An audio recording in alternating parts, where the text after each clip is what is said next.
confronting the people, and several of them show up with bikes. You know how they use the bikes to like cattle fences to push people back with, and they were very confrontational. The people were basically all singing Christian songs and um, milling around, and so they pushed them back off of the like plaza area in front of the DC jail. Then when they got that far, they paused and then they pushed them off the sidewalk, which anybody can walk on the sidewalk, but I guess you're not allowed to do that in DC, using these bicycles so that they're basically left with either standing in the road or going back to the other side on that sidewalk. And so they stay there for a few minutes and then they come across the street and prop and just basically lay their bicycles against the row of cars that were parked parallel parked along the side of the road, making sure that no one now can even cross the street. So eventually they bring those bicycles through the cars and start pushing people back off the other side of the sidewalks. They are looking for confrontation with people, which again goes back to the Phoenix program. These people have been trained to do this bullshit. They've been trained to antagonize people so they can arrest you and torture you by putting you in solitary confinement and all of these other versions of both psychological and physical torture. These are not normal cops. They're assholes. And something needs to be done about them. These people do not deserve to be wearing a badge at all. So I do have their names. And again, like I said, I'll share all of that at the end, because I'm going to make a post with the mom's post that she sent earlier, of them on the floor in the DC jail this morning that was taken. These kids, and I call them kids, I mean, they're adults. They're part of it. I don't know if you've seen the videos of every night they sing the national anthem. These are the kids. These are part of that group. There's like a group of 20 of them that stand in the jail inside the gulag that Ashley Babbitt's mom had kind of adopted them, and they like park cars on the outside and shine the lights into the cell areas, and blare the music and blah blah blah. So my neighbors, and again, she's not the mom of the three kids. Those are her niece and nephews. Her and I went to high school. Well, we went to elementary school, junior high, and high school together. She is, of any person that you will ever meet, she is the nicest, sweetest, has that Southern draw. Her mom is an angel. And the year after all of this happened, I hosted at the Veterans Park downtown Lakeland a vigil on the anniversary of 1/6. They had sent out this massive request for people who had J6ers from their community that had been taken, to host vigils. Well, they sent candles and a whole bunch of programs to hand out. And so I agreed to host one. And we had a reporter there. Brian Cates happened to be, that was when I met Brian Cates. He was in for the Sidney Powell meeting in the town next door. So he went to the vigil with me. And, you know, we had a great turnout. Mary, my friend, the aunt, spoke, her mom spoke, and I spoke. And one of the ladies that was running for mayor that year was also there and spoke. And so it's just, again, I can't believe we're living through this. This is so far from anything that anyone would have ever imagined. would be happening in the United States of America. Uh, until you do what we've done and go back and look at what we've done all over the world, and you realize we probably were very lucky for it to have taken this long to get to this point, because they've done for the last 50 years, they've done this all over the world. So it was truly just a matter of time. And obviously they got to that time. So all right, let me get to our material today, which is basically the second part of the Cuba story. And it's a lot, so I'm not sure we'll get through all of it, but we'll give it the yeoman's try here. Okay. And again, I think it's important in the context of these books. Although some of this material is material that we've covered before, by going through it in the eyes of another author, it adds, number one, more detail to it, and it reinforces in our memory the information. So, oh, and somebody just said, "Oh, I love your hat. Thank you. I have my red, white, and blue studded rhinestone hat on today." Because it is rainy outside. And when that happens, my hair grows by about 5 inches in volume. It's starting to snow here. Yeah, I don't want to hear that. It snowed in Austin. My daughter sent me pictures. It started snowing at like midnight. And I told her last night, if it snows in the middle of the night and you happen to see it, do not text me because I'll be pissed. So she got 2 inches in Pensacola. Yeah. So anyway, yeah. So not so much the cold I don't really care about, but the rain makes my hair grow exponentially. All right, so we're going to jump in. So we're at President Kennedy's quote unquote new frontier offered a fresh vision of America's role and policies, and he basically came in wanting to question everything, not unlike Trump. But there's certain things that are off limits to the deep state anyway. Though the president, meaning JFK, dismantled much of the NSC structure created by Eisenhower, there were a lot of holdovers.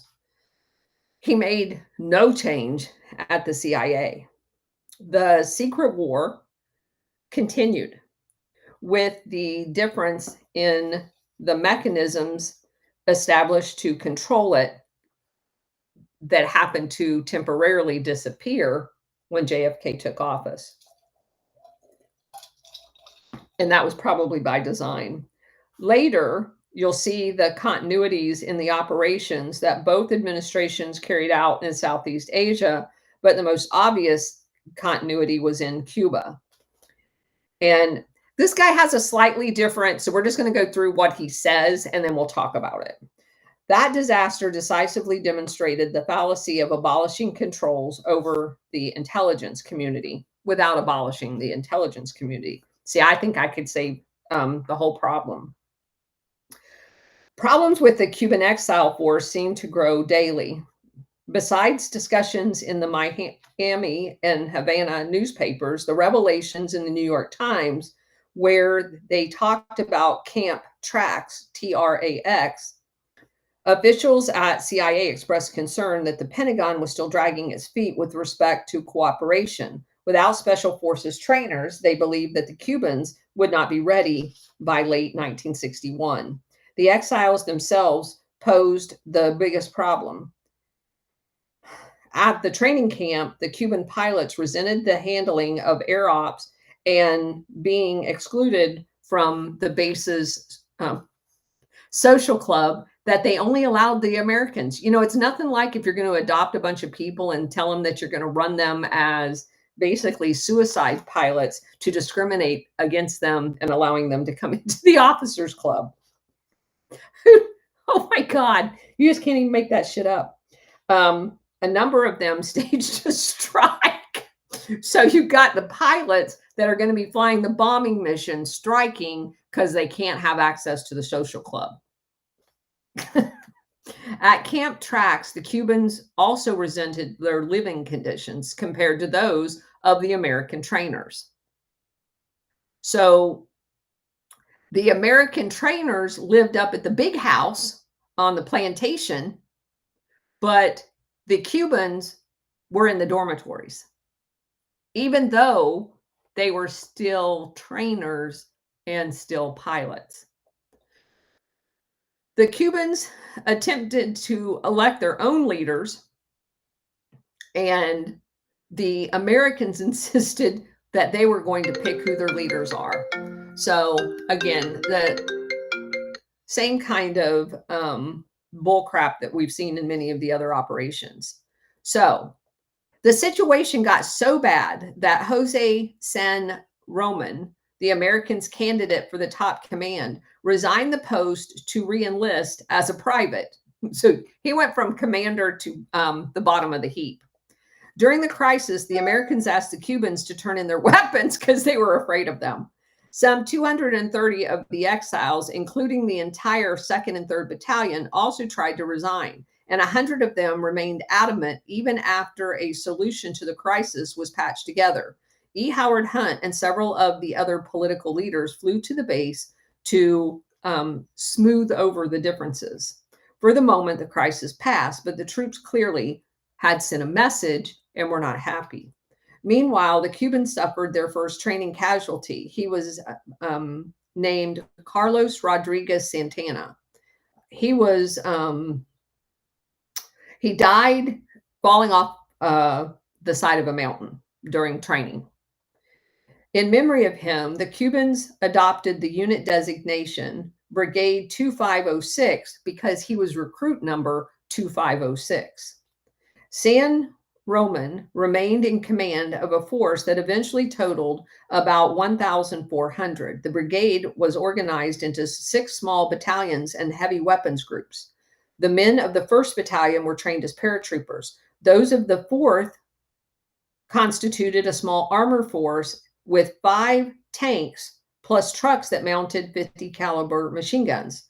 The weapons unit contained 4.2-inch mortars, 3.5-inch bazookas, and 57 and 75 millimeter recoilless rifles. The battalions ranged in strength from 167 to 185 men, some with a little fewer. There was also a commando force of 168 men intended to make a diversion at another landing place in Cuba. Richard Bissell expected to be able to send reinforcements into Brigade 2506 Beachhead once the invasion began. An additional 300 recruits gathered in the Miami area, of whom some 162 actually would be moved to the Central American base for training. A total reinforcement available later was about 500 outside of the original group. They had arms for 4,000.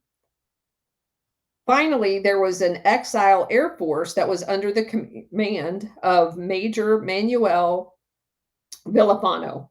The air group numbered about 150 Cubans with an equal number of Americans, both the air crew and in support roles. The combat element consisted of 16 B-26 bombers, air transport units of C-46s and C-54s. They also had,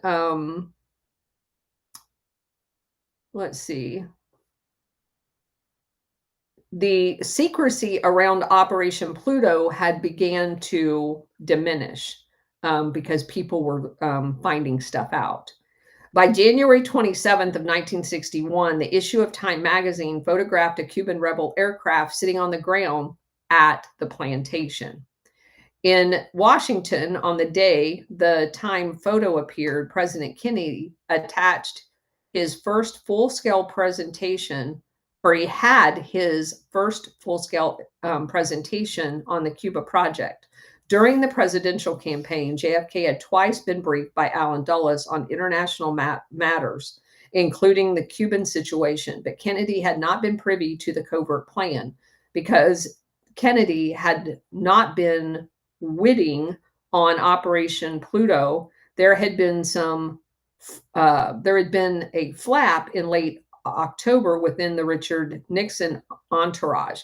Kennedy declared in a speech that the U.S. would train and aid Cuban freedom fighters against Castro. Not only was this precisely what was being done under Pluto, but the freedom fighters was exactly what the exiles were being called in Ike's secret council. And so, if you guys remember, we talked about this before, that Nixon didn't talk about it at all during his campaign because it was classified. And somebody had leaked the information to JFK. And so he basically was claiming credit for something that Nixon was already doing under President Eisenhower, but couldn't say because it was classified. Kennedy did not know of the actual operation, just the part that was leaked to him. It says the reference in his speech by his speechwriter, Richard Goodwin, was quite the revelation, and Nixon was really pissed off about it. Pluto was first broached with JFK when Allen Dulles and Bissell had visited him at his Palm Beach residency after the election by name. Bissell briefly outlined the plans, after which the Dulles took JFK into the back garden for a private conversation. We believe that it was to secure his approval to continue with it. Although the substance of that is unknown, shortly after E. Howard Hunt learned from Tracy Barnes that JFK he had given the go-ahead to continue Pluto. While the West Palm Beach discussion had been general and exploratory, the White House meeting on January 27th was specific and detailed. It focused not so much on the conventional invasion plan as a comparison of the options with 6 alternatives, including economic warfare and blockade, an intelligence report from the Office of National Estimates. Remember, that's the manufactured lie department of the CIA. They manufacture the estimate to say whatever they want it to say, which also had been kept in ignorance of Pluto, concluded that Castro was successfully consolidating his power. The new president ordered a increase of political action and overflights by the CIA, a review of CIA plans by the Joint Chiefs of Staff in preparation of an anti-Castro propaganda plan by the State Department that would be implemented throughout Latin America. Though the president's initial orders seemed restrained, Kennedy proceeded to rob himself of all of the machine that Eisenhower had created to exercise close control. The oversight device of the 5412 group was superseded by meetings at which JFK himself attended. More than ever before, business was transacted directly with the new NSC staff, yet Kennedy showed little interest in consulting Ike's White House staff secretary, Andrew Goodpaster, who had most of the relevant information at his fingertips. Kennedy also abolished the presidential's Board of Consultants on Foreign Intelligence Activities, the mechanism specifically intended for intelligence oversight. Finally, in an action that had special impact on coordination for Operation Pluto, on April 8th, the state and CIA group headed by Whiting Willauer and Tracy Barnes was deleted. In this fashion, President Kennedy satisfied his desire for direct leadership, eliminating all the different levels of approval at the NSC that he felt would stifle access to him and information about clandestine affairs. The new president did not see was there were what the intelligence community viewed as meaning to those different layers. JFK would have no interagency staff senior enough to get things done on their own and no council of officials to provide a second opinion. Events now began to move swiftly towards the disastrous conclusion. A few days after Kennedy's orders, the Joint Chiefs of Staff was officially briefed on the CIA's plan for the conventional invasion. This provided for a landing on the south coast near the town of Trinidad and Escambray Mountains. The Joint Chiefs' official opinion, after a few days of study, was tendered on the paper numbered Joint Chiefs of Staff Memo 57-61 and titled Military Evaluation of CIA Paramilitary Plan Cuba. The 17 conclusions in the paper indicated continuing divisions of opinion regarding Pluto. On one hand, the military judged that the airdrop could be successful, but it would take several days for Castro to assemble a large enough force against the landing, and that despite its shortcomings, the CIA plan had a fair chance of success. On the other hand, they observed that the Cuban army could eventually reduce the beachhead. Now, this is absolutely diabolically different than the last two books actually, that we read, and they actually had source documents that the Joint Chiefs of Staff did not give them, like it was in the 20 and below % chance of any of this working, just FYI. The military's warning about the beachhead implied that a rapid breakout from the landing site was necessary, but the CIA's own view contained in the January 4th report called Policy Decisions Required for Conduct of Strike Operations Against the Government of Cuba was quite the opposite.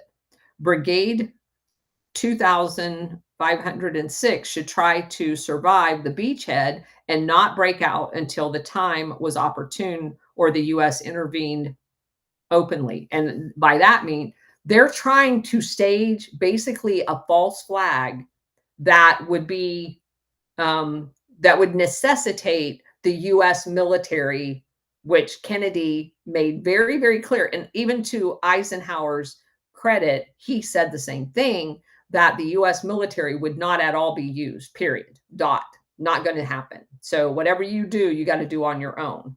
But what they do is they do that, and then they get Americans killed, and then they go, oh, well, you know, maybe we'll send in the military at that point. So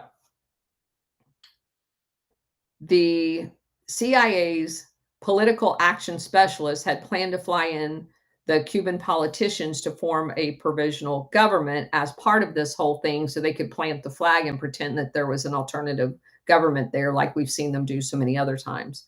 The conflicting views of the military and the CIA were not reconcilable. President Kennedy now lacked other opinions. American intervention was clearly a sensitive matter. CIA paramilitary officers understood the necessity for disabling the Cuban Navy and Air Force that could intercept their landing party. Although a fairly extensive program of exile airstrikes had been called on, it was known in advance that Castro possessed fighter jets. The exiles had no comparable aircraft. Support by American jets was the most obvious form of intervention that could take place. And it had been mentioned many times, but it was not going to be allowed. On February 9th, clarification was sought by Admiral Robert Dennison, commander of the Navy's Atlantic Fleet, at a discussion with Kennedy that says, am I likely to be involved in a bailout? Kennedy emphatically said no. If there were any problems, the exiles would fade into the hitherland. American forces would not be used. The next day, Dennison received a directive from the Joint Chiefs of Staff, our buddy, General Lyman Lemonsker, defining the scope of and restrictions of the U.S. Navy support for the invasion. By mid-February, it was apparent that Operation Pluto could not make the planned invasion date of March 5th. The operation was delayed for a month. The Guatemalans had to be asked to accommodate the force for an extra month. The military took advantage of the extra time to dispatch 3 colonels on an inspection tour of the 2 locations, one where the ground forces were and the other where the Air Force was. Their assessment was that the brigade seemed to be in good shape, but that the odds against surviving a surprise they put at 17-3. I don't know where you get those odds. The air evaluation stated that one Castro plane with a 50 caliber machine gun could sink most, if not all, of the invasion fleet as it arrived. So if surprise was not achieved, it would be an immediate failure. How could the president interpret the conflicting reports that reached him? He turned to Allen Dulles one day in the Oval Office and questioned him. Allen Dulles alluded to his own discussion with Eisenhower on the eve of the Guatemalan project called Operation Success. I stood right here at Ike's desk, he said, and I told him I was certain a Guatemalan operation would succeed. And Mr. President, the prospects for this plan are even better than they were for that one. Even though that one was a mess too, this one will be an even bigger mess. Despite his doubts, Kennedy sought the opinion of the NSC chief, McGeorge Bundy, who we just talked about last week on War Hamster and I's program, now kept looking for ways to make Pluto work. At a full dress presentation of the Trinidad plan by Bissell on March 11th, the president rejected this kind of spectacular invasion and asked for an alternative, but nevertheless then approved the National Security Action Memorandum 31 that approved the invasion. Over the next few days, a flurry of activity happened and produced a new plan for the landing around the Bay of Pigs, about 80 miles west of Trinidad. And actually, this had nothing to do with the White House. If you guys recall from the other books that we've studied, this was a military recommendation based on the access of opposing forces and the likely success of a landing party.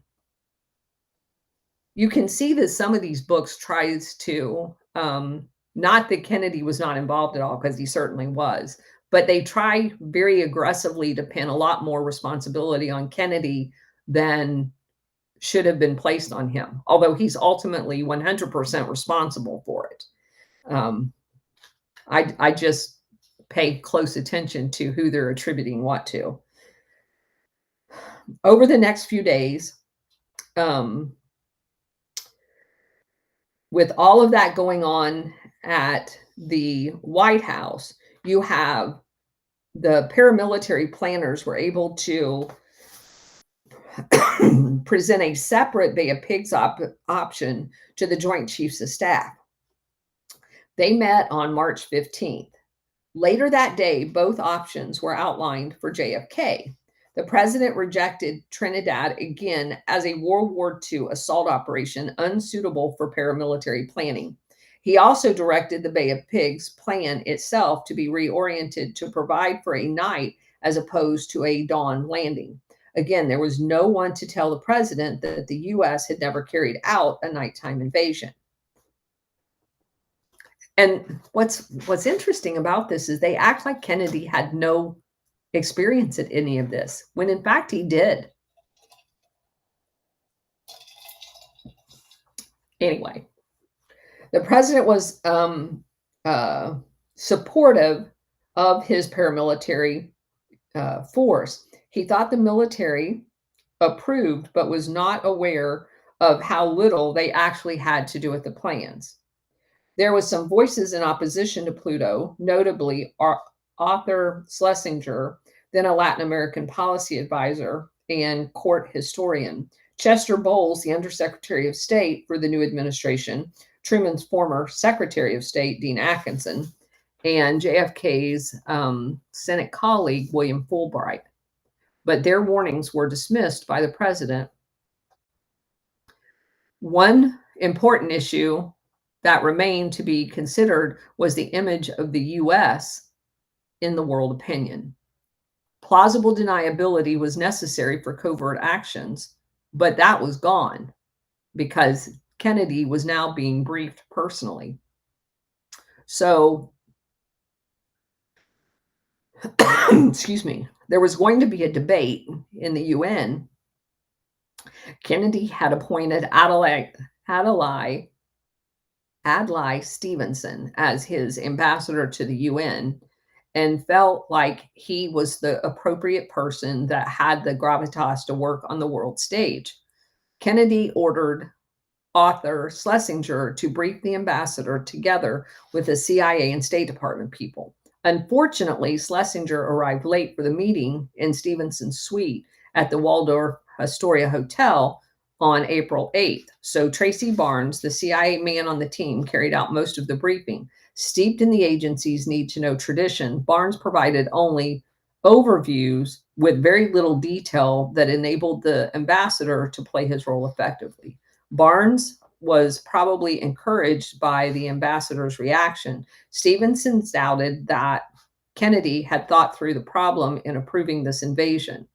Within days of the effect of Tracy Barnes' inadequate description of what was going to take place became very apparent. Meanwhile, the implementation of Pluto was accelerating. Two final postponements resulted in an invasion set for April 17th. On April 1st, Admiral Dennison got his basic marching orders in a Joint Chiefs of Staff memorandum. The Navy could reinforce Guantanamo in case Castro moved against it, and provide a task force built around the carrier Essex that could furnish air cover if required. The destroyers Eaton and Murray, with their superior navigational equipment, could convey the invasion fleet from a rendezvous point into the Bay of Pigs, while the amphibious ship San Marcos carried landing craft for the Cubans with their vehicles and some supplies. A submarine would carry out a diversion at another point on the Cuban coast. Dennison's major task force was instructed to avoid overt association with the Cuban exiles at all cost. The invasion itself was not mounted from Guatemala, but from a port in Nicaragua, codenamed Trampoline. Can't make this shit up. The rebel Navy began to assemble there at the beginning of April, starting with the CIA's two LCIs called the Blagger and Barbara J. 5 merchant ships from the Garcia Shipping Company had also been chartered. And remember, the Garcia Shipping Company is the company that we learned in the other book that was stationed in New Orleans. That was the only shipping company left, leaving America, that was going down to Cuba and basically doing the sugar runs and spying for the CIA.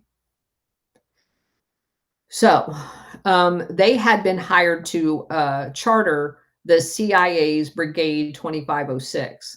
On April 10th, the exile force began to move from tracks to other bases towards the Trampoline designated location, where there was a base force of 316 people, including 159 Americans that assisted in loading. The first ship sailed on April 11th, the fastest vessels on the 13th, and the next day, Tracy Barnes and a senior paramilitary guy went to New York to inform the Cuban exile politicians, which, if you recall in the other book, they basically kidnapped because they weren't allowed to talk to anyone about anything from that point forward without the approval or a script from the CIA.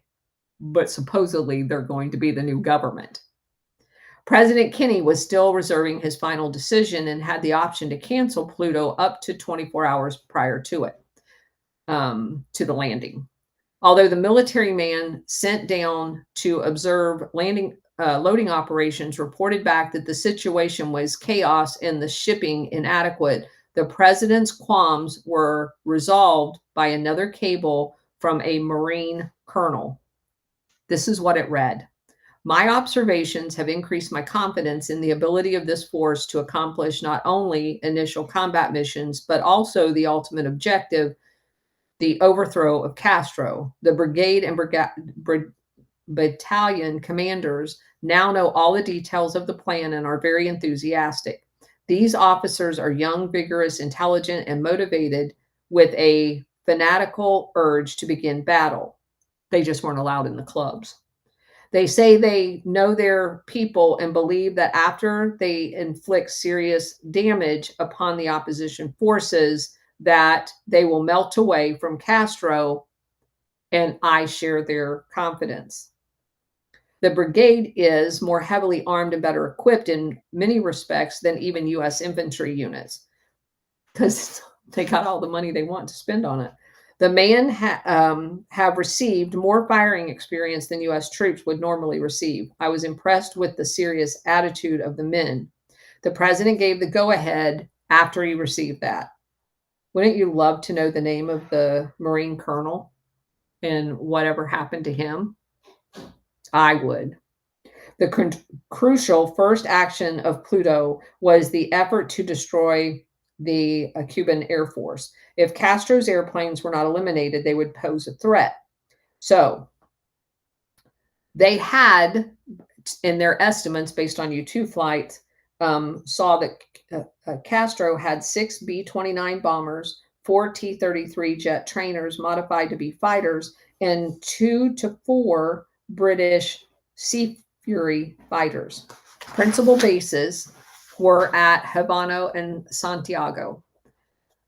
Under the plan, a surprise air attack was scheduled for 2 days before the invasion, and any of Castro's planes remaining would be bombed at dawn following the landing. That was the plan. It was hoped that to conceal the exiles' hand in the bombing by claiming that they had been bombed by pilots that were basically stealing Castro's planes and flying them. And before they got to the United States, they did a bombing run over their former aircraft on the ground. That was the story anyway. To this end, the CIA acquired 2 extra B-26 bombers whose mission were simply just to fly from Nicaragua to Florida, where the pilots were going to tell everybody this cover story. The real strike would be conducted by 11 bombers that would hit 6 Cuban air bases. Bombing and strafing of the airfields was successful as far as it went. The exile planes achieved surprise. About half of the Air Force was destroyed, but almost immediately the plan started unraveling because the CIA cover story fell apart, which was what we learned in the other books.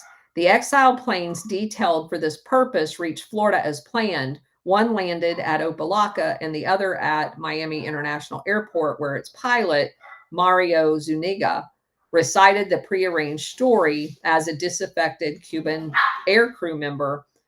His B-26 was photographed by the press and almost immediately sent to the UN.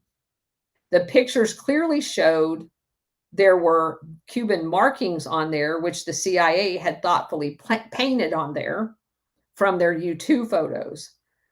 Adlai Stevenson exhibited them in a debate and used them as the basis for a strong statement denying any American complicity in the operation. But the photos actually showed a little too much. The Miami B-26 had one of the special nose-coned assemblies with machine guns, which the Cubans did not. As an enterprising reporter discovered that the Miami bombers' machine guns were taped up and thus could not have fired, it also strained credibility that a bunch of the spontaneous defectors could have launched a coordinated strike that appeared simultaneously over several different bases, but apparently there were only like 2 of them, according to the news. So how did the 2 of them do all of that? Because they didn't have a lot of weapons on board. So lots of questions. And as we discovered in the last time we covered this, literally in real time, just like today, it would be like, you know how within 24 hours of the New Orleans thing, where they show the photo of the chick walking through and, you know, the home of the supposed guy that ran everybody over, their stories don't hold water anymore. Well, that's what happened with this story. And within 24 hours, so they're not even going to get to the next bombing run, everybody in America, all of the papers, the UPI, the AP, they're running it, the stories that this was not a Cuban plane. It was not Cuba that bombed, a Cuban actually from the island that day, that bombed his fellow, Cuban aircraft. So there's lots of problems. And Adlai Stevens was pissed. So he realized that Tracy Barnes had basically set him up. He's pissed.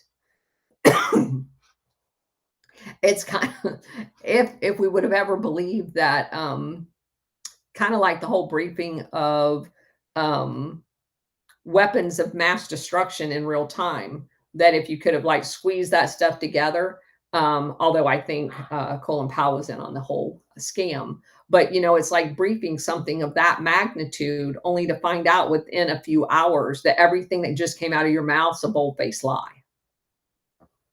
President Kennedy was embarrassed at the turn of events. He determined to send McGeorge Bundy to New York to give a full account to Stevenson, but could do little about the next portion of the CIA plan. A diversionary landing was scheduled for the province that night, and the last-minute canceling had already passed.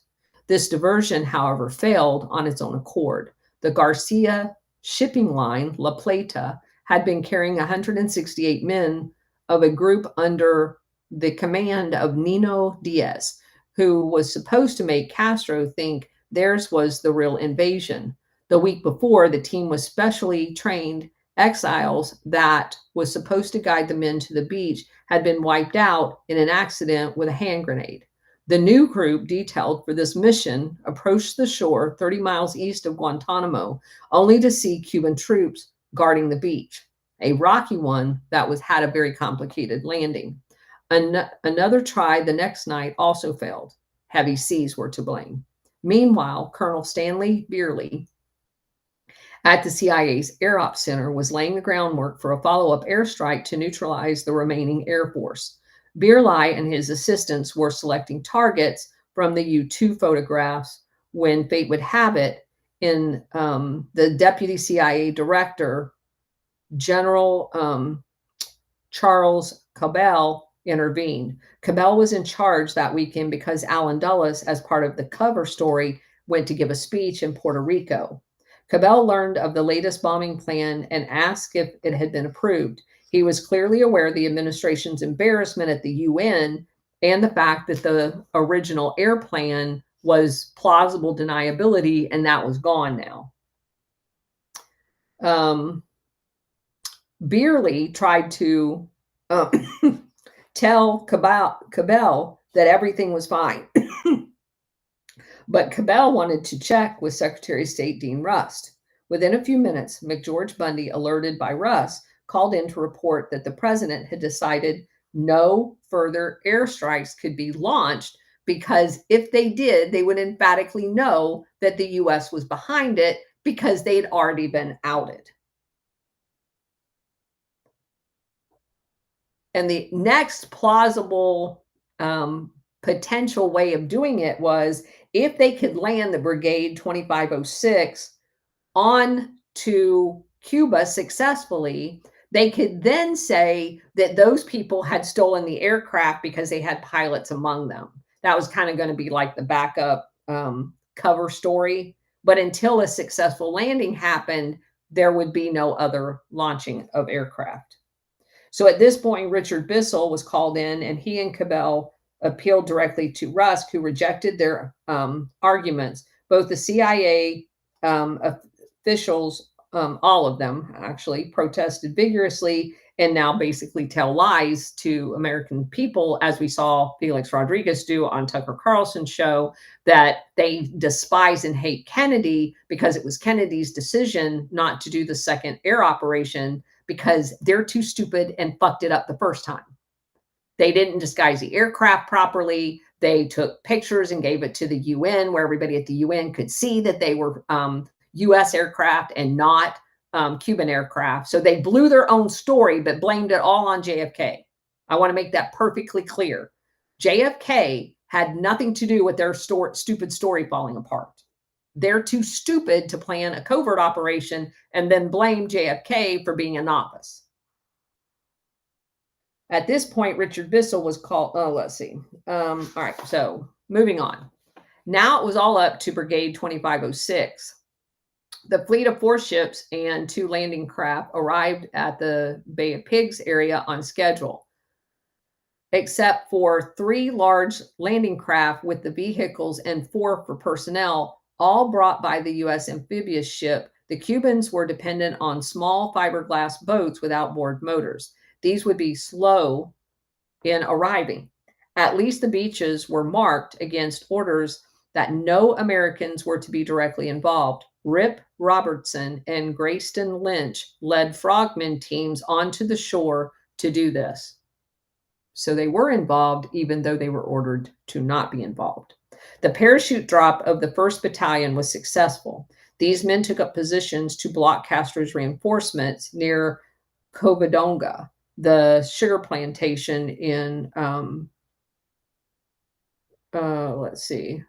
The main landing occurred at a resort area, Giron, Giron, called Blue Beach, where the CIA's experienced photo interpreters had failed to detect the offshore reefs. In fact, an agency man even repudiated the observations of exiles who had vacationed there who knew there were reefs there. You know, don't pay attention to the indigenous people. We know better because we got photos that can't see the damn reefs. Dawn found most of the Cubans ashore, but with far less than the planned 72 tons of supplies. In addition, the invasion fleet, which was to have withdrawn, was still in place off the beaches. That was when Castro's Air Force made its contribution. 2 strikes at 6:30, and 9 a.m. Sea Flurry aircraft sank the ships Houston and the Rio Escondido, the former still containing many of the supplies and 130 men of the 5th Battalion. The survivors had to swim ashore without equipment into the salt marshes of Zapata Peninsula, across the bay from the brigade's position. Rio Escondido went down with the brigade's communication van and aviation fuel intended for the airstrip. One major landing point was Playa Larga, called Red Beach, at the head of the Bay of Pigs and almost 30 miles by road from Giron. There, the troops of the 2nd Battalion got ashore in good order. The Brigade 2506 impaired communications, however. It was hours before Red Beach was able to get in touch with the exiled commander, who went by the name Pepe, Roman at Giron. The battalion at Playa Larga was in good position to move north and reinforce the paratroopers that landed near a place called Central Australia, but they got no orders to do so. By the time San Roman had established radio contact, yet another CIA error had become very apparent. One of the big assumptions throughout the planning was that Castro would need days to react to the landing. Exile officers, why would you even make that as an assumption? That is so stupid. He's a dictator. He just orders people to do shit. Why would anybody think it would take days? They had specifically been told just before embarkation that there would be no resistant forces at the Bay of Pigs, and that the Cuban force would require at least 2 to 3 days to mount any significant opposition. Bissell and other planners repeatedly used this estimate, yet their confidence in it was striking given their complete ignorance of any conditions on the ground in Cuba. Admiral Dennison, in his own planning, had submitted a list of 90 specific questions on Castro forces and 29 on the Cuban resistance as early as December. Less than a dozen was ever answered. But yet we were told that he could make a favorable assessment of the plan and say that there was a high likelihood that it would succeed, when not a fucking what, 20% of his questions was even answered. That's why you know that guy did not say that it was likely to succeed, because it wasn't. The paramilitary, let's see. At the time of the first invasion scare in December, the Cuban army mobilization orders had created great confusion. Repeated subsequent scares created a highly efficient system. And I have to say this again for people who may just be joining us. Castro had a shit ton of spies in Miami. He knew ahead of time every single time the CIA. This is not the first time the CIA has tried to do this. All right. This is just the current time they're trying to do it. And every single time they tried, their operations were thwarted. So you would have thought at some point they'd have thought, maybe we have some spies in Miami, because they did. All right.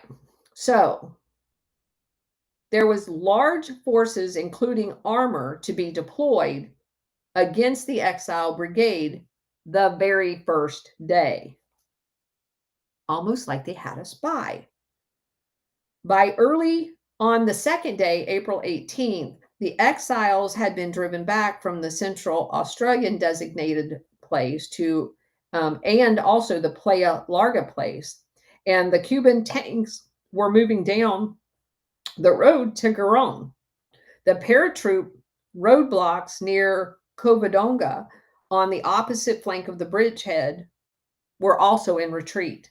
Yet another mistake estimate on the part of the Directorate of Plans was that the large number of Cubans that would join Brigade 2506, from the local community, because supposedly they hated Castro.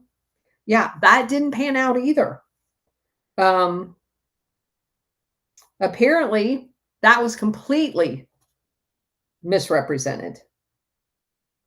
So there were a few people, and basically the only thing that they could provide as far as assistance was they sabotaged a couple of Woolworth stores and Hershey's sugar mill warehouse on the island as kind of like diversionary things. Castro's police arrested everybody that was involved in that. Brigade 2506 had no real chance. On the second day, Pepe San Roman's troops were driven back on all fronts. The Cuban pilots of the Air Force were also demoralized after losing two of their planes on the initial day. To shore them up, Bissell now authorized combat missions by the American contract crews, the other pilots, that like the Alabama Guard pilots that are down there, supposedly as trainers. The biggest success of April 18th was a strike against Castro's column advancing from Playa Larga. But the 9 sorties carried out that day and night, each of which could spend only about 20 minutes over the Bay of Pigs, was severely limited. In addition, 2 American aircrew were shot down by Castro's jets, and we lost 4 American Air National Guard, but they were not on guard status or federal status,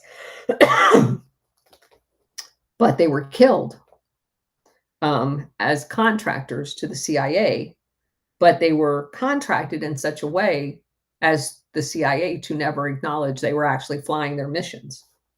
On the third day, April 19th, they love that day. Brigade 2506 had virtually exhausted all of its ammunition. The ships of the invasion fleet carrying the supplies had become demoralized and scattered. They were rounded up by Denison's naval vessel with their CIA commanders. But amid the frantic appeals from Pepe San Roman and the CIA chain of command, President Kennedy came closer than ever to intervention. There was intermittent overflights by American jets on Wednesday, and the the 19th, the destroyers closed in toward the shore with orders to take the survivors out. 22 more survived a sailboat odyssey to land in Mexico. The remnants of the Brigade 2506, including San Roman, political advisor Roman Artine, and Anito Oliva, who had been the combat commanders, scattered into the swamps and were rounded up one by Castro forces, ending in a total of 1,214 brigade soldiers being captured, and themselves suffered about 1,700 dead and over 2,000 wounded. At one of the numerous Washington discussions of how to limit damage caused by the defeat, the Joint Chiefs of Staff were amazed to hear Bissell say, after all of the talk of how an uprising was going to overthrow Castro, that the brigade was not prepared to switch to guerrilla-style fighting. President Kennedy finally conceded, raising his hand up, saying, "We're already in it up to here."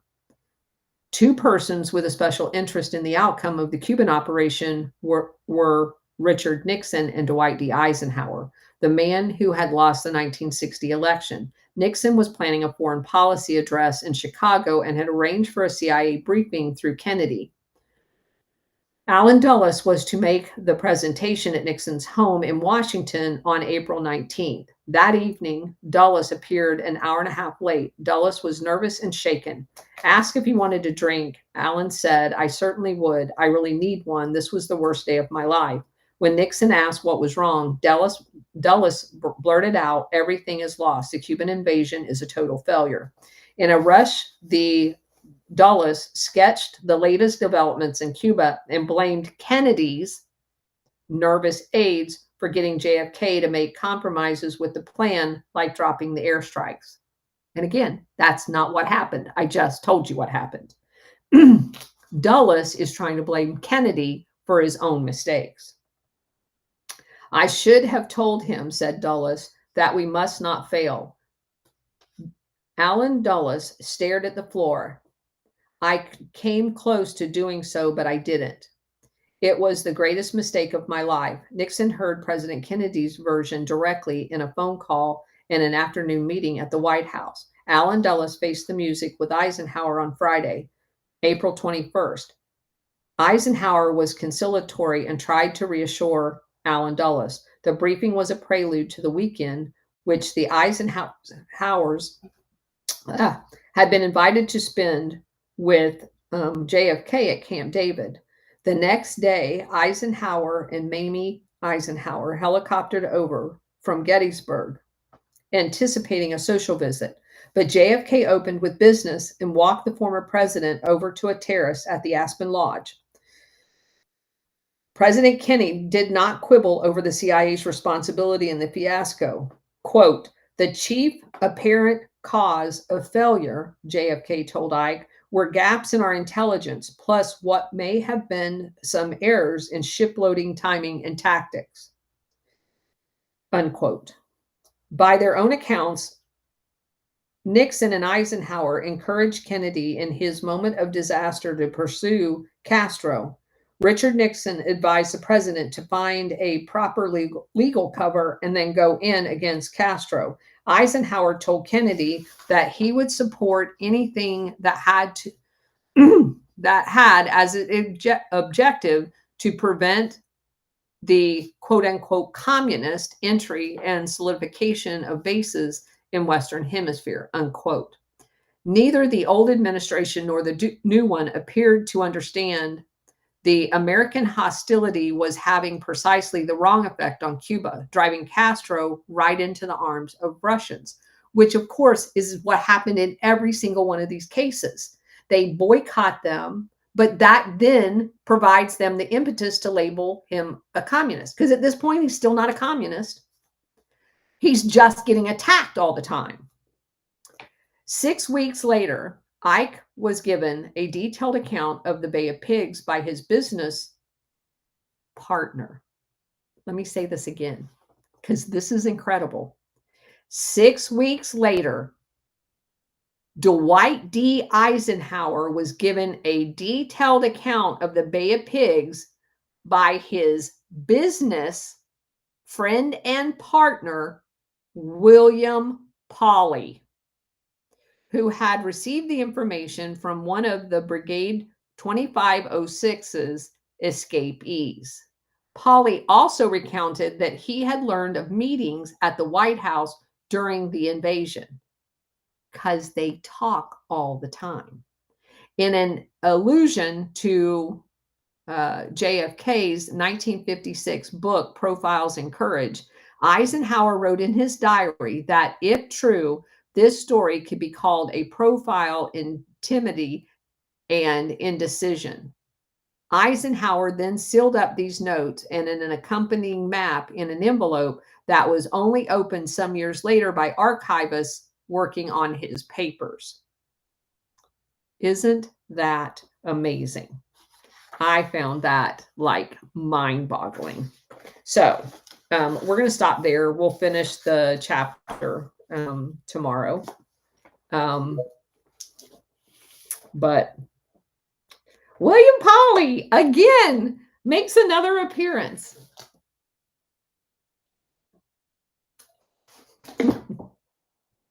It's the same people, same trick man doing round and round and round. These are evil dudes. Yeah, I mean, he's obviously part of the CIA. And, you know, again, he's given all of those businesses down in Cuba. For those of you who've not followed this story, he owned sugar plantations in Cuba, William Pawley, that is. He owned the bus transportation for the entire island. He owned the airline flying in and out, the only airline flying in and out of Cuba. And this was during the heyday of Cuba when all of the mafia was coming in and out. So he is basically the infrastructure guy for the mafia in Cuba. He owned lots of stuff there.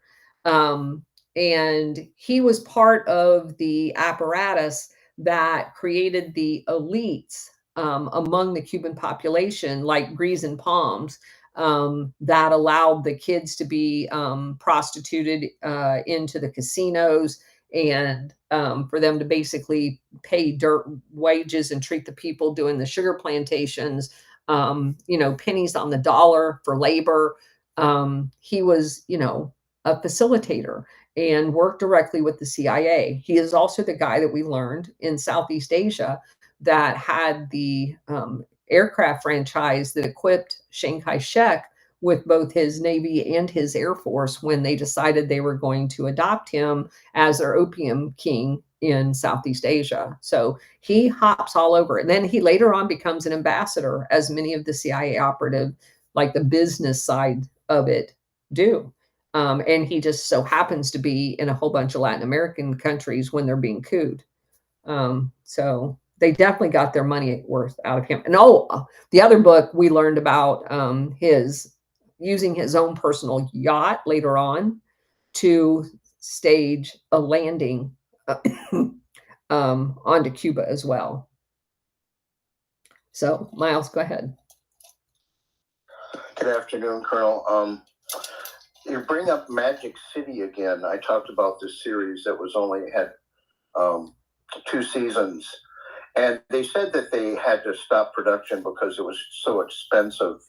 And the production was excellent as far as you know, the movie value of it. But I think there was more because I was watching towards the end. They were exposing too much about the mafia back in the 50s in this series. But maybe they were right. You know, the production value was too expensive. I just wanted to let you know, because we had talked about this before, that I was going to run a special ops on somebody. And I delayed this operation for 2 reasons. I needed more information, more intel, and I wanted for this person not to be under duress.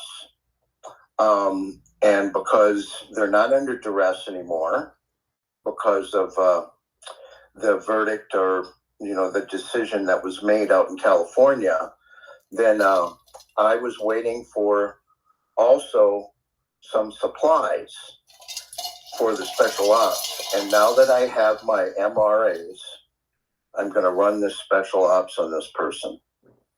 I think you know what I'm talking about. I have no idea what you're talking about, Miles. Well, it has something to do with women that make sandwiches, or alphas that make sandwiches. Remember that op that I was going to run on this person?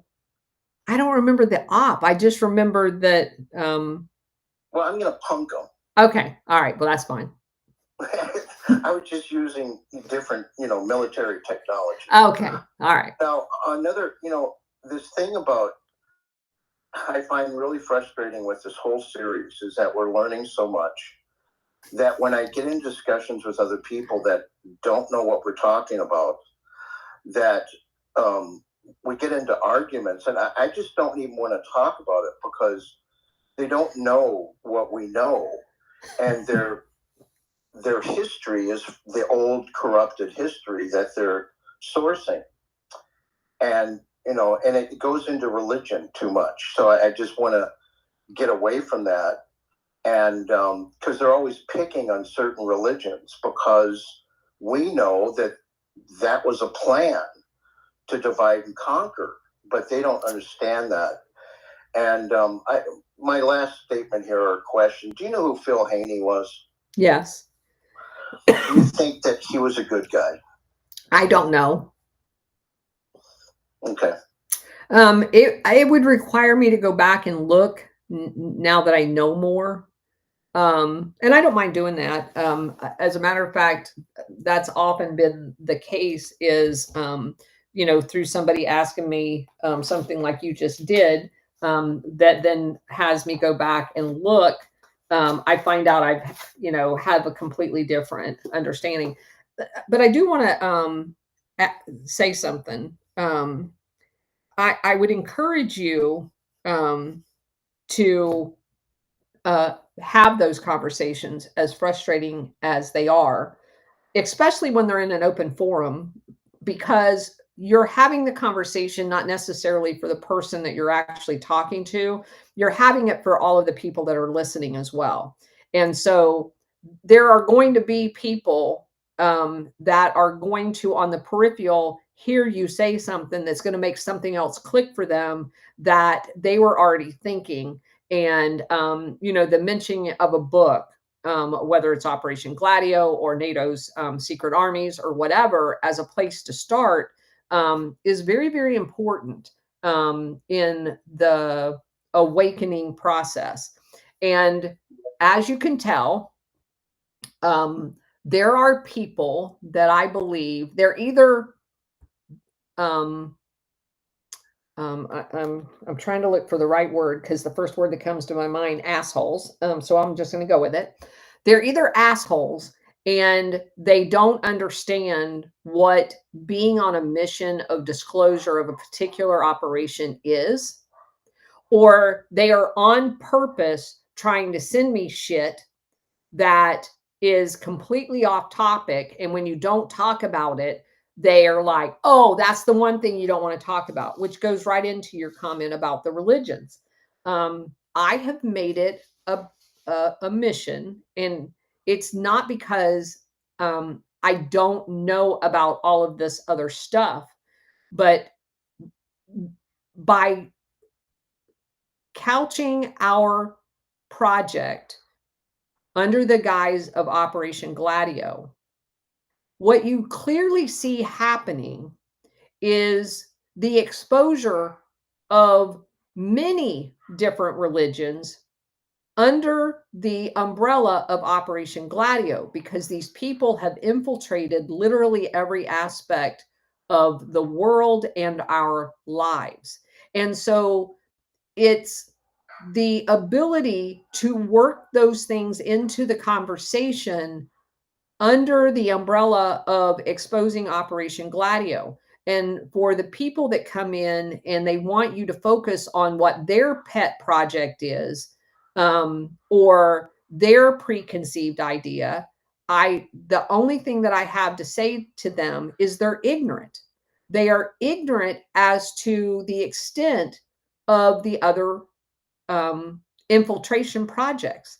And and now we all know enough to poke holes in their arguments.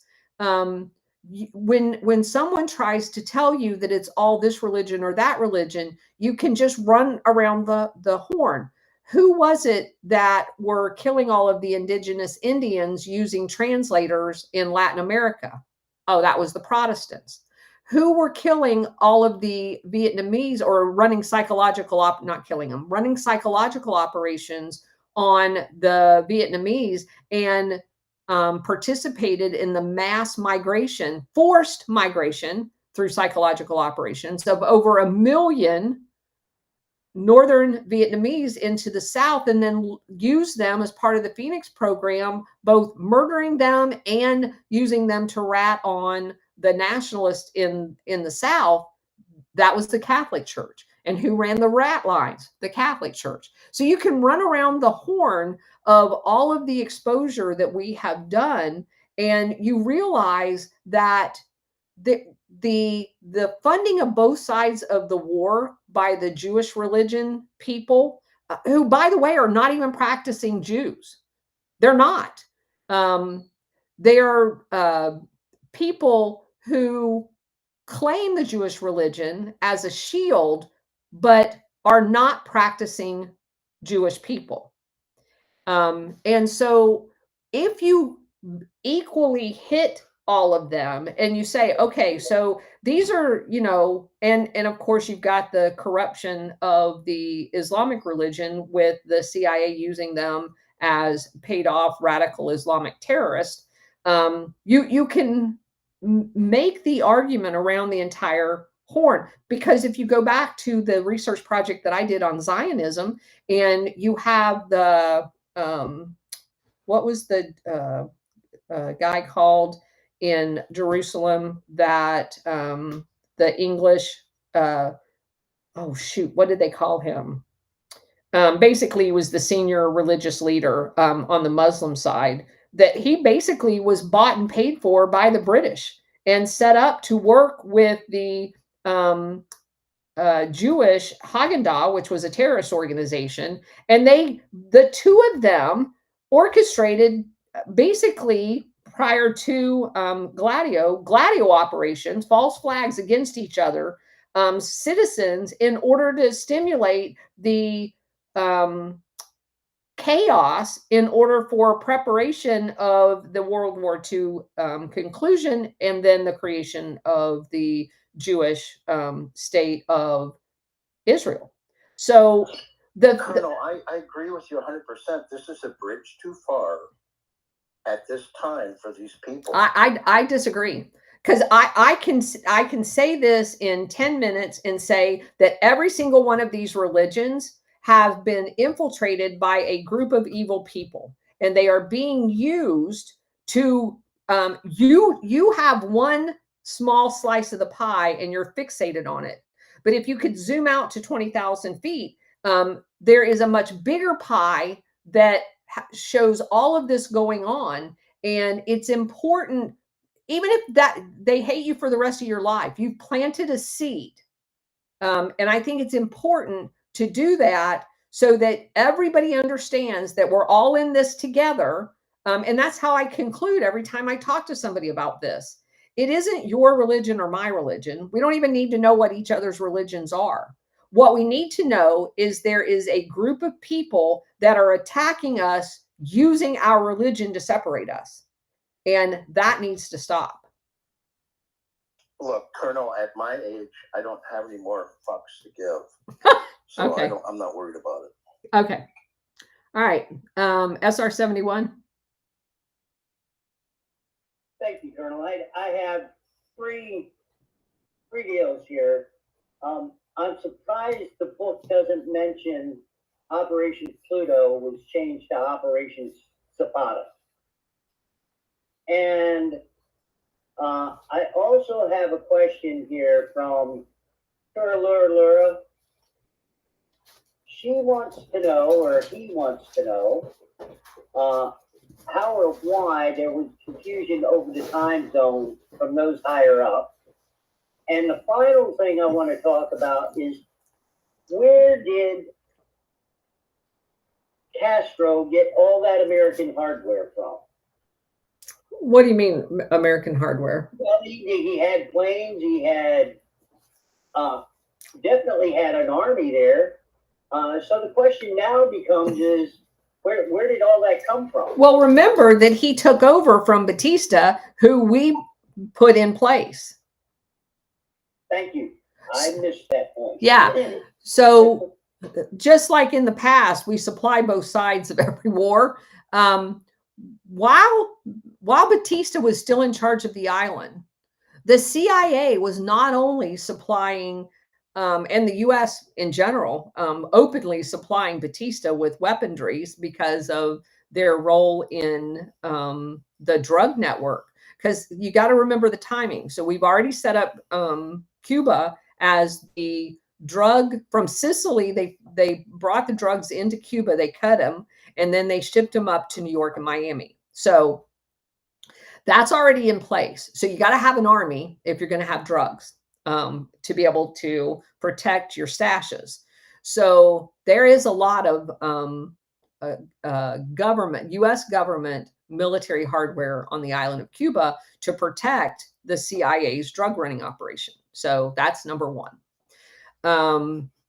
And very, very important as far as the timing. So now that we've decided that it's critical to protect Cuba, Batista, through some shenanigans, there's some doubt among the CIA people. And they also know that there's a resistance movement that is growing in Cuba. So they want to co-opt the resistance. So they have CIA agents that are deployed to the mountain areas of Cuba where they know that the rebellion is forming. Now, they don't know that they're CIA agents necessarily. Eventually they do. And they begin aiding and training the resistance, which is the Castro brothers and Che Guevara. They're teaching them how to do explosions and explosives. They're teaching them how to do terror tactics and all kinds of stuff because they want to co-opt them because they don't want to lose their drug staging place, no matter who wins. Because they've realized at this point that as long as you, just like with Saddam Hussein, as long as you own whoever's going to come to power, you're fine. So you play both sides against the middle. So in the hotel where Castro was set up after the rebellion was successful and he's now in charge, there was a CIA a quote unquote advisor on the same floor with him. So he, just like with Ho Chi Minh and Kim in North Korea, they all had their own, at that time it was OSS, but, and the same thing with Chiang Kai-shek. All of these guys have their own advisors until they piss them off.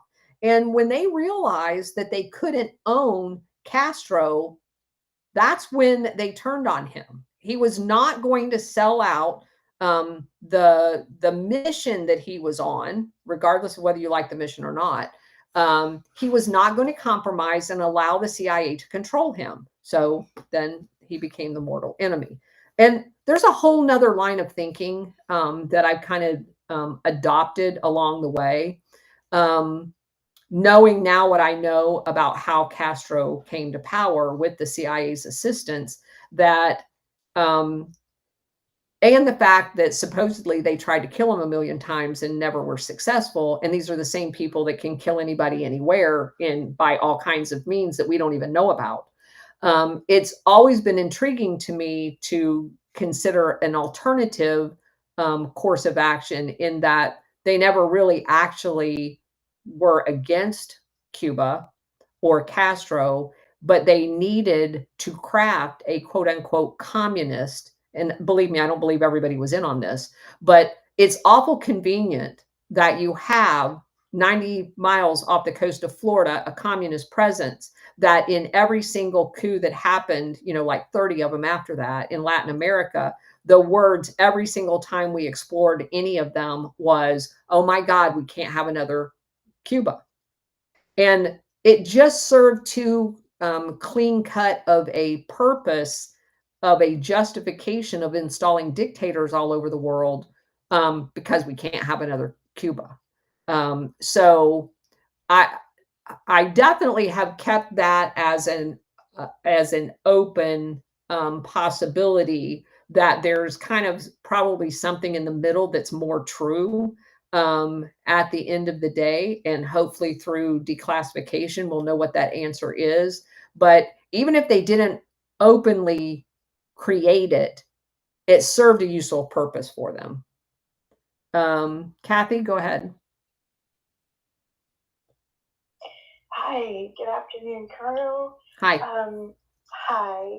I wanted to just kind of pick your brain for a second. I keep hearing over and over again that Operation Condor was something that was most likely being run from inside our country.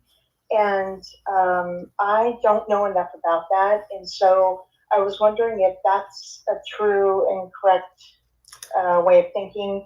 And do I just go on to maybe like your homepage and search like Operation Condor, or what would you suggest? So I have one more question. Okay, so Operation Condor is another name for Operation Gladio. The only difference in them is that Condor specifically referred to Latin America.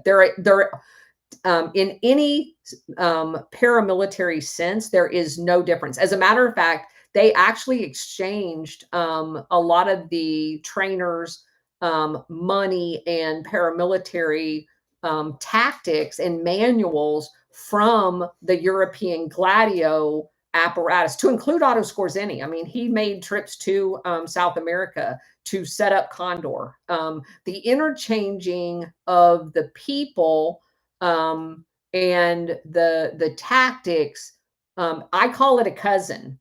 It was all ran by NATO and CIA, all of it.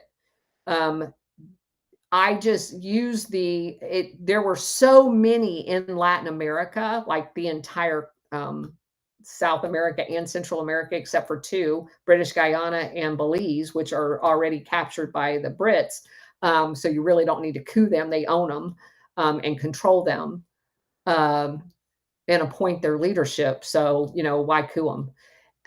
Everything else was couped, and there was a dictator installed in every single other place by this same operation. So that's Condor, that's the name.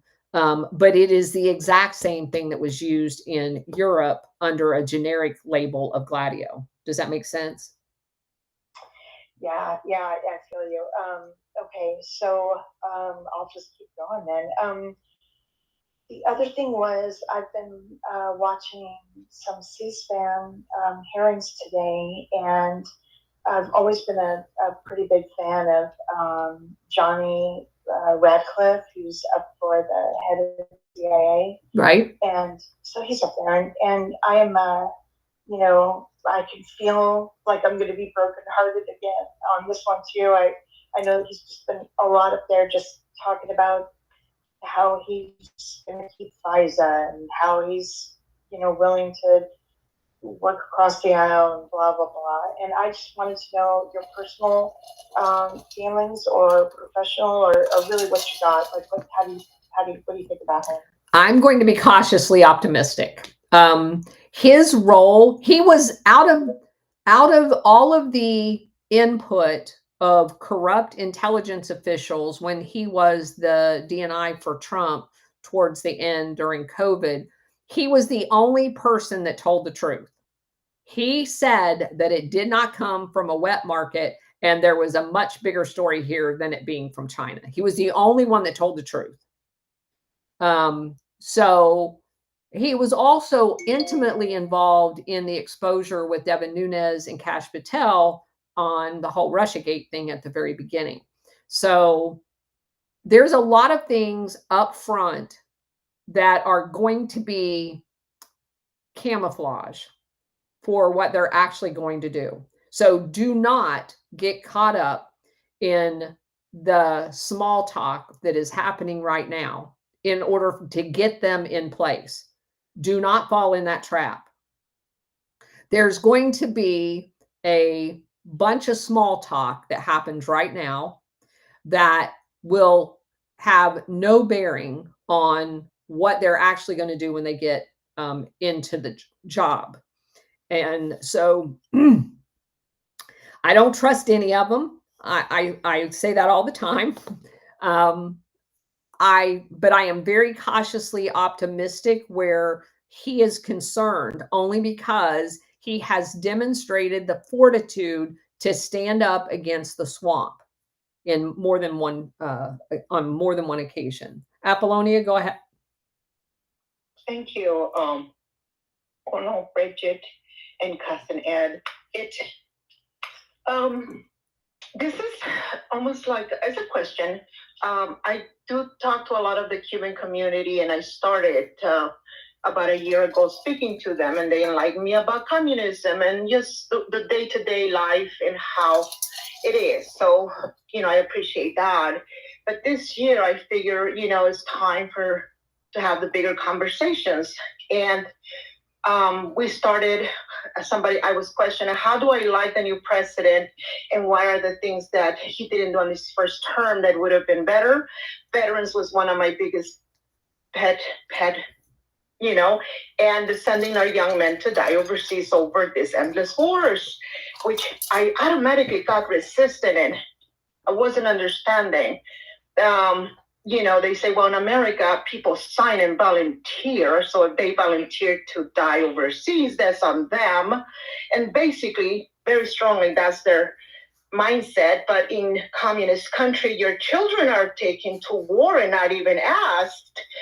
And so I took a step back and opened my mouth with the CIA and the barrage of I was called a outright communist, because they say you better be careful, because that is the first thing they take from you, your patriotism, and they begin to teach you to hate your country. And I realized that I'm dealing with a very traumatized group in general. Yep. And it's so, you know what I'm saying? Spiritually, yes. They've been beaten down over, so I can forgive that, but it's going to be impossible to have conversation with some groups. I mean, one, I'm not a patriot, and then I'm a communist, and it's like, darn if you do and darn if you don't. So I'm learning because I never trust my government. Since I was a little girl, I didn't have words. Now I'm beginning to understand the words and the history, and I don't want to be accused that, oh my God, you listen to this person. So no, this is ideology they already had, but now there's proof. So what do you do when you just shut your mouth? You learn, but you never teach anybody or never have the conversation, because they're not going to be receptive, because there's so much psychological damage to Americans. So what? Yeah, I know. What I do is I take it outside of whatever. So if you're talking to a Cuban community, take it outside of that community and ask them about what happened in Chile or what happened in Argentina, and get yourself familiar enough by going back and listening to that link on my profile about one particular country. Just pick one where Condor or Gladio happened in, and get yourself familiar with it. And so you ask them, after you are able to articulate, in a short, not a long, lengthy lecture, that you had a guy like Allende that was very patriotic, had all of this vision of where he wanted to take his country. He was democratically elected. Everybody loved him. And during the election process, the U.S.-owned newspaper come unglued, basically attacking him. They assassinated his friend, and basically what we would consider a 4-star general in charge of the army there, because he was a strident Allende supporter. So it'd be like taking out the Joint Chiefs of Staff that had supported, or said something positive about Trump during an election campaign. And then they weren't able to not get him elected by the people. And because they're a parliamentary system. He had to be confirmed by the Senate. They went about trying to buy the senators. Well, they couldn't buy enough senators. And these are U.S. corporations, the precursor to AT&T, PepsiCo, and the mining company. No, I did that, and it was like, I was like half hung, and they just pulled the string harder. When I even tried to mention Chile, the barrage, and there was one person that came and questioned me, and I went at it with them, and I realized that they have their enemy in their group. So, but they can't see it because they've been so long in it that they have not. It is like a very sick stock syndrome, and after so many generations, I just don't think they're able. And they have not been let go because they're still being controlled by the same people. I realize this person is running this show, highly intelligent. He knows what I'm talking, but he's going to challenge me. And when I spoke after a minute, he became very quiet. He realized somebody's awake in the room. And it almost puts a little fear on you to try to speak. So I'm going to stay away, but that is so critical for the next generations in this country. There is 1 million in Florida, the highest concentration out of Cuba, because they're everywhere, right. United Kingdom, everywhere. And they might persuade the elections locally one way or the other, but if that virus is not taken care of, it is just, again, having the enemy within our, not even our church, like in-house. So I don't know. I just wanted to, it blew my mind. So let me also address your, since you're not military, let me address the voluntary military thing that so you'll have an answer when they talk about that. The U.S. Adopted an all volunteer military. That is correct. But the military and what we are willing to die for is based on intelligence provided by the CIA.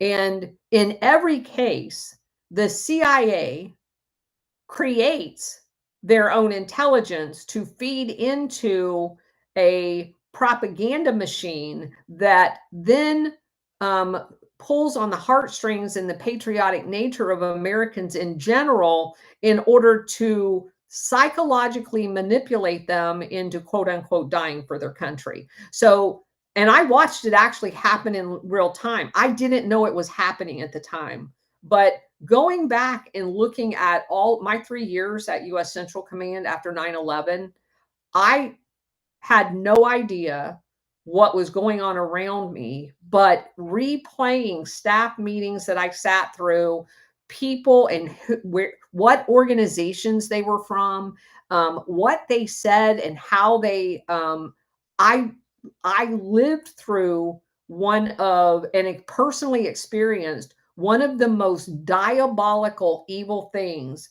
that I could never, ever believe had I not experienced myself. The intelligence that was given to the military on the background of what happened on 9/11 was 1000% wrong. And it was, I mean, on purpose wrong. And they did it in order to evoke the response, in order, obviously, to sell more military and end up with a bunch more dead bodies. But the fact that people were psychologically conditioned to believe that our country was under attack, just like, it happened in World War II. Of course, the way people are brought up in America to love their country, they're going to be willing to die for it. But if you told those same soldiers, airmen, Marines, that no, those people, however you think 9/11 happened, all of those people were on the payroll of the CIA, and they did this in order to get us into a war in the Middle East so that they could do whatever they were doing in the Middle East, build pipelines and all that other shit. If you ask one fucking person in the military if they're willing to die for that shit, they're going to unequivocally tell you no.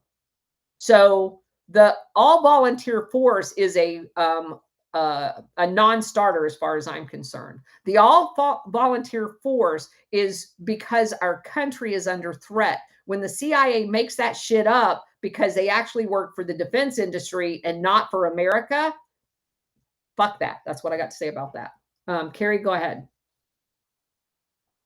Hi, Colonel. I heard that Trump reinstated Cuba as terrorist state. I didn't hear what you said. Reinstated what? Cuba as a terrorist state. Redesignated them because Biden had did that.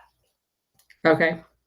Do you know what business Eisenhower was in with Polly? I do not. How can they write that in the book and then they just were lying, I guess? He wasn't in business with them. He You may. think? No, he could have been. The writer. He could have been in business with him. But we don't know anything about that. I know the businesses that Polly was in. I don't know which of those he may have shared with Eisenhower. I mean, you know, the Eisenhower afterwards was very involved in the military industrial complex that he supposedly didn't like. And so he could have been setting on boards, you know, all kinds of different things. They could have been in something like, but I don't know for a fact what that was. All along, go ahead. Yeah, Colonel, I just want to, I guess, reiterate, since I said it before, that I think it's more important to remember not just who, but when. And again, when JFK came into the White House, it was 1961 to 63, late 1963. And so these are the years when the CIA is, 13 to 16 years old. Hey, all along, Yeah. the background is so loud, you're almost not even able to be heard. Oh, I'm sorry. Okay, I think maybe I'll save my belabored commentary for tomorrow then. Okay, yeah. Because we're going to finish the rest of the chapter, so we'll still be there. It's very distracting to try to understand what you're saying with all of the commotion in the background. Sorry about that. Kathy, go ahead.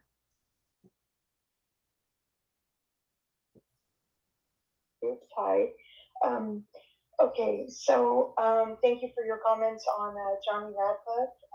I guess what I really need to do is just concentrate on what they do and not on what they say, especially with the CIA stuff.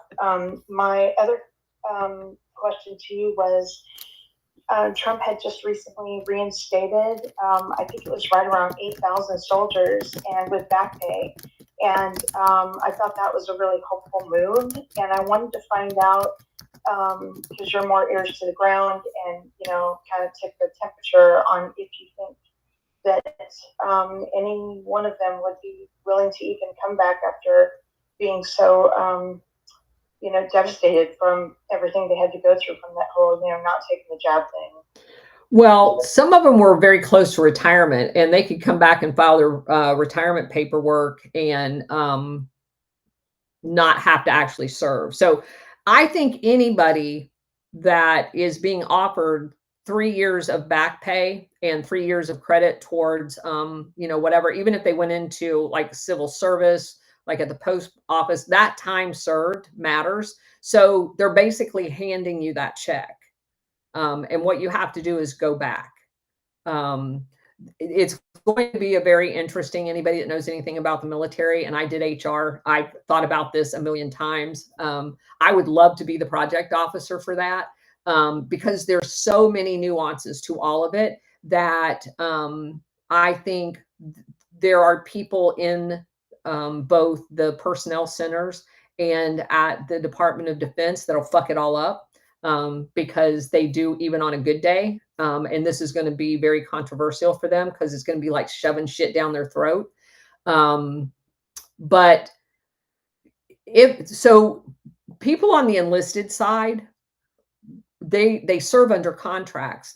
Their contracts would have expired during some of this time, so there's going to be some very out of the box thinking that needs to happen. And then, are they going to make them, by renewing their contract, stay for an excessive amount of time post this time, or will they give them a limited contract that will take them through their retirement?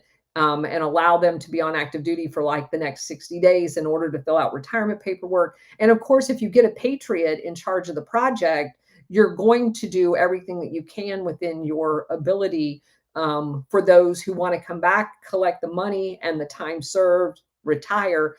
But if there's assholes in charge of it, what they're going to try to push through is that, no, if you come back and, are you going to pay them to travel to a base? Are you going to allow them to go to the base nearest them to process this paperwork? There's so much shit involved in this that most people don't have any idea how complicated someone could make it. And again, screw these people again.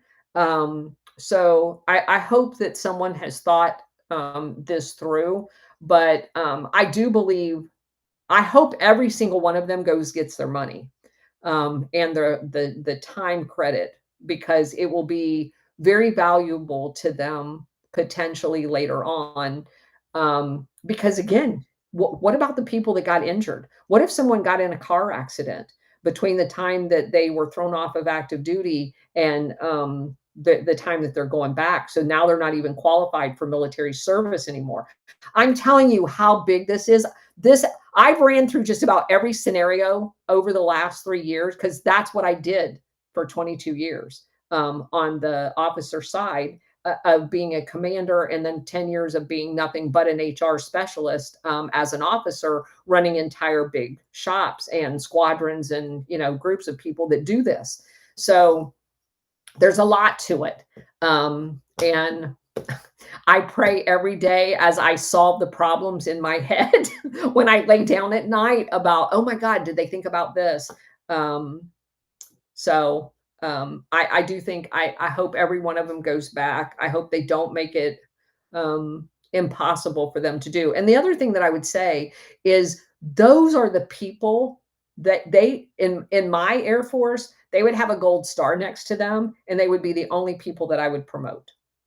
The people that stood up and took the shit and wasn't going to be intimidated by an illegal order, those are the only people that in 10 years should be in charge of the military, if I was in charge. Tim, go ahead. Hey, Colonel, I got good news. You're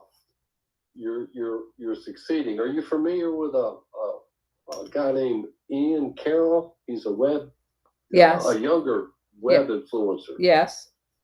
I think he did a CIA thing. He's done a few. I'm sorry? He's done a few, but he doesn't do it as much as well as he should. I like him. I don't want to be a distractor. But he has covered quite a few CIA. He doesn't know Gladio though. And without the context, he's kind of screwing it up, in my opinion. Well, you're a tough act to follow, but he's got a pretty good reach with the younger generation. No, he has a great reach. And I think if he actually understood the context, he would be, obviously, I'm not saying that he's not doing a good job. I think he needs the 30,000 foot. He does a whole bunch of stuff at the 500 feet level. He talked about Laurel Canyon. He talked about this. He talked about that. But if he actually understood the 50,000 foot look, to be able to, the way he would articulate it would be a little different, so that he would be doing a jigsaw puzzle.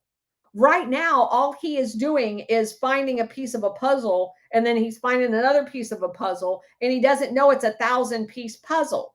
So he's just doing little pieces of it, as opposed to, and I'm not saying that any of that's bad. It's all good for exposure purposes. But I think if he actually got to see the lid of the puzzle and knew what the entire thing looked like, he would be able to interweave the pieces that he is putting together to say, oh shit, these 5 things just created the tree on the puzzle.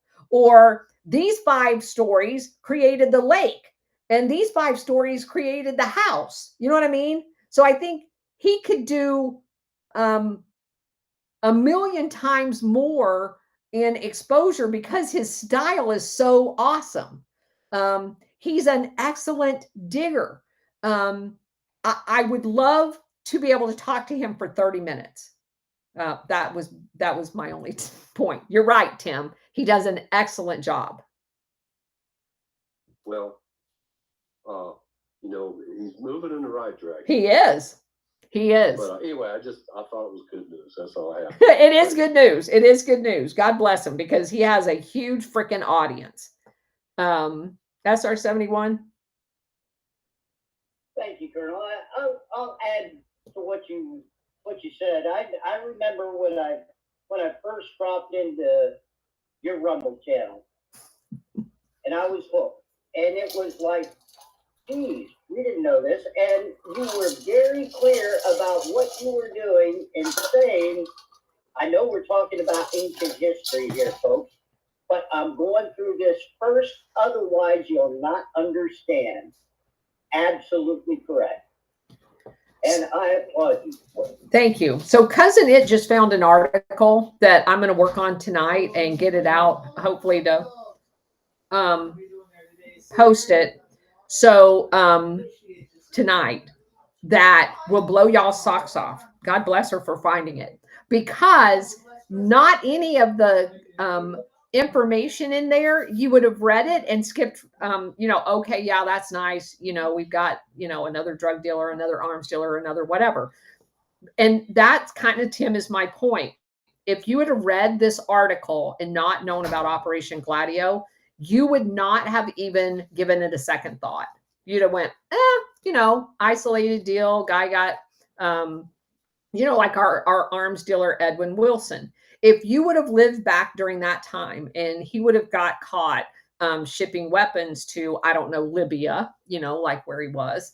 And you would have went, okay, that's nice. But if you knew that all of this weapons trafficking, especially the covert weapons trafficking, is tied to Gladio and tied to the drug cartel and tied to X, Y, and Z, you're like, oh, son of a bitch, that's another piece to the puzzle. But you have to actually know it's a puzzle. So what Cousin It found that we're going to work on tonight was a modern day piece of the puzzle. And you're going to go, holy shit, because there were activities as late as 2018 involving this guy, and he ties to some of the other stuff that we've talked about. But we now know that, and we can put a story out that ties all of those pieces together because we know what the end puzzle looks like. So, yeah, thank you, SR71. Carrie, go ahead.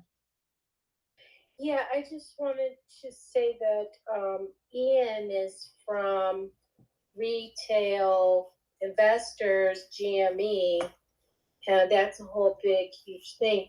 And he's doing like really well, considering, that was his endpoint. But I think we can do some sort of like outreach to him.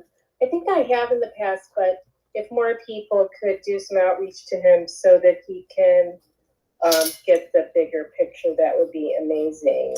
Thank you so much. Carrie, that's a very good idea. So we can have a call to action that you guys can post on his comments area that he needs to contact me. I would love, again, to spend a short amount of time tying the big bow onto what he's doing so that he realizes the much bigger picture that he's painting a little at a time. Molly, go ahead.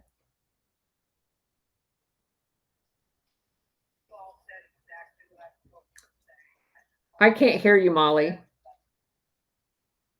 I can just barely hear you. I don't know if you need to put the phone closer. Can you hear me now? I can hear you better. Okay, well, I was just going to suggest everybody post under Ian's thing that he needs to contact Colonel Towner, but you guys already said it. Everybody needs to push on that one. About the CIA and Operation Gladio, put those 2 words because that will pique his attention. Yeah, thank you, Molly. Great idea. Our minds think a lot alike. Okay, so my dinner just arrived. I saw my husband run out and grabbed it. So I'm gonna jump off of here. Trump Frog, I saw you earlier with your hand up. Did you have something that you wanted to throw in there? Because your hand's not showing us up now. Yeah, I wanted to comment on what Kathy said, and I get the concern. Don't listen, Ian, you were spot on. Don't listen to what these guys have to say to get their job. Think of it like anyone who's ever interviewed somebody, and they'll say whatever they need to do to get into a position. Because John Radcliffe was a boss, like he said, during Russia, during COVID. Like, he has no fear. They know what their assignment is. If Trump is the commander-in-chief and you're working for the boss, we know what he wants you to do. So I don't think there's any concern about the FISA 702 warrants or any of those things. They're going to deal with that because they're concealing information, which there is an executive order about the election, concealing information and intel that is no longer allowed. So I think they're just setting up the table. So I just really wanted to add that you answered that perfectly. You stole my answer. That's what I was going to tell her, 100%. Because I've been saying it to so many people that have been bringing it up. And I'm like, look, do you literally think they're going to say, oh, no, we're not going to do that anymore. We're going to do this. You don't play your hand. You just don't. So I want to say hi to Bridget and Cousin It and you. And love the space. It's been a great space today. So God bless you. Just been running around seeing clients. Thank you. Appreciate that. All right, everybody. Stay tuned. Hopefully I'll get the 3rd installment of our series out that I was working on this morning. I've got 2 parts to it out. I'm working on the 3rd one, and then we will get that other one that Cousin It found that's like literally kind of rock star material as far as I'm concerned. Bridget, Cousin It, did you guys have anything else you wanted to throw in there real quick? The only thing I did want to, go ahead. No, you first. Okay, another anti-biblical with the, we've talked about in the past how it infiltrated not just the Catholic religion but all religions. And the thing that came out today at the National Prayer Service, where the bishop went after Trump in the middle of the service, is just another disgusting display that we've been saying. It's not just the Catholic Church. It is all churches. It is all organized religions. And this isn't an accident. They've done it so that they can control you with the propaganda, just like they've controlled you in the past with propaganda through the news. Anyway, just throwing that out there. Thank you, Cousin It. I can't find my long underwear and I'm pissed.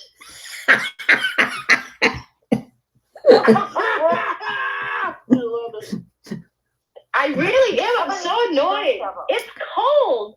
All right. You do not have a big space. What do you mean you can't find it? I know. That's the problem. That's the problem. I swear to God, this old age cat, it's really for the birds. I have no idea what the hell is going on, and I have no idea why I'm in Florida, and I need fucking long underwear. I'm in Vegas. It was 25 degrees and felt like 5 degrees. And I can tell you it was fucking cold. Oh, it was negative. It was -3 this morning. I don't want to hear it. All right, Bridget, you won. Yeah, okay, fair enough. Go find your long underwear. So I'm trying. I just have to make a point here that the woman from Massachusetts, right, is living in Florida wanting long underwear. And I know. he wants his long underwear too. I found those. So I did find all his goats. It's gonna snow. It's snowing and sleeting tonight. And not for nothing, if the dog gets up and has to pee in the middle of the night, which of course he will because it's shitty weather, I want my long underwear. That's why my dog has a pee pad, because I'm not getting up in the middle of the night for a dog. Sorry. My dog is 70 pounds. I don't want that kind of pee pad in my house. Oh my God. All right. He's like a little people. Anyway. All right. Crate them and buy wool. Anyway, we're good. I do have them in a crate with a pee My dog pad. ate through the damn crates. He literally ate through the crates. Crating. I came home and he was collapsed inside of a crate. All right, guys. Be here tomorrow, 4:00. And tomorrow, what is it? It's Wednesday. Yay. It's Alpha Warrior Day. All right. Take care, everybody.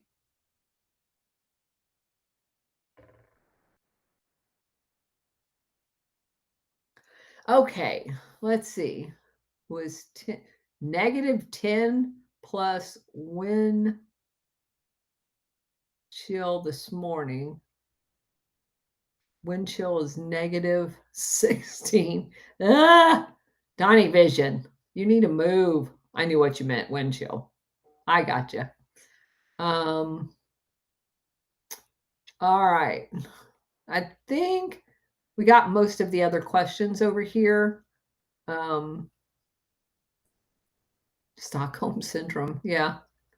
I don't know. I just keep talking. Because they can't out-talk me. Is your project on Zionism? It is not. The project on Zionism is on my Substack. That if you go on to Substack on the website and you type a search in for the Colonel's Corner, you will find my Substack, and then just search down on Zionism. And basically what I did was just outline from when it was created, who created it, and what was the purpose of it. And quite a bit of its history is there. So also I would recommend, I want to say it was on the Ghost of Base Patrick Henry, who is a permanent fixture on Badlands Media, has done a few shows on that. And I want to say on Alpha Warriors Rumble channel that he and Ghost of Base Patrick Henry did like a 2-night special on that as well. That gives you, he's a great historian, wonderful speaker, fun to listen to. So you can check that out as well. So anyway, awesome, everybody. Thanks for being here. Talk to you guys soon.